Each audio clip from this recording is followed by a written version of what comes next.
বেশি দেরি করে ফেললাম। আচ্ছা শোনো, তোমার সাথে একটা ইম্পর্টেন্ট কথা আছে। বলো। তোমার বাসায় যাবো। আমার বাসা কেন যাবা?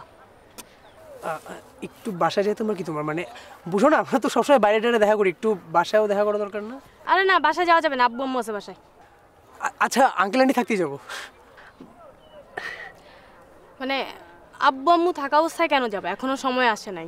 একটু দেখা দরকার না? মানে আমরা তো এখন একটা রিলেশনশিপে আছি, ঠিক আছে, বাট একে নেক্সট স্টেজে নিবো না আমরা এক সময়, তাই না? এক সময় বিয়ে হবে, সংসার হবে, মানে একটা ফিউচার প্ল্যানিং আছে। তো তো মানে শাশুড়ি শাশুড়ি আমাকে কীভাবে দেখে একটু চেক আউট করতে হবে জিনিসটা। চলা যাই।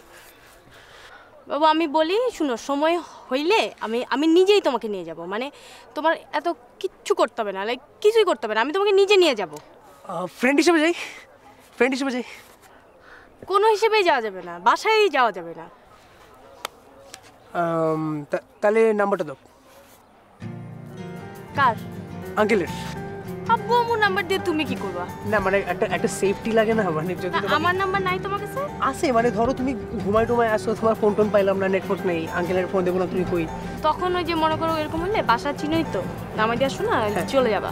That's it. যদি কখনো হয়, এরকম হবে না। এন্ড আমার নাম্বার আছে, আমার নাম্বারে ফোন দিবা, আমার সাথে কথা বলবা। মানে তখন তোমার বাসায় যেতে পারবো আর কি? হ্যাঁ। না মানে বাসায় গিয়ে নক করে দারোয়ানকে বলবা, দারোয়ান ডেকে দিবে। বাসায় কেন যাবা তুমি? আচ্ছা কি আর করা, ঠিক আছে, তাহলে টাইম নষ্ট করতেছি কেন দাঁড়া দাঁড়া, চলো কোথাও যাই তাহলে। হ্যাঁ যাই আমরা। চলো আসো। তোমার বাসায়? আমার বাসা? তাও আমার বাসায় যাওয়া যাবে না, বলি না, আমার বাসায় যাওয়া যাবে না।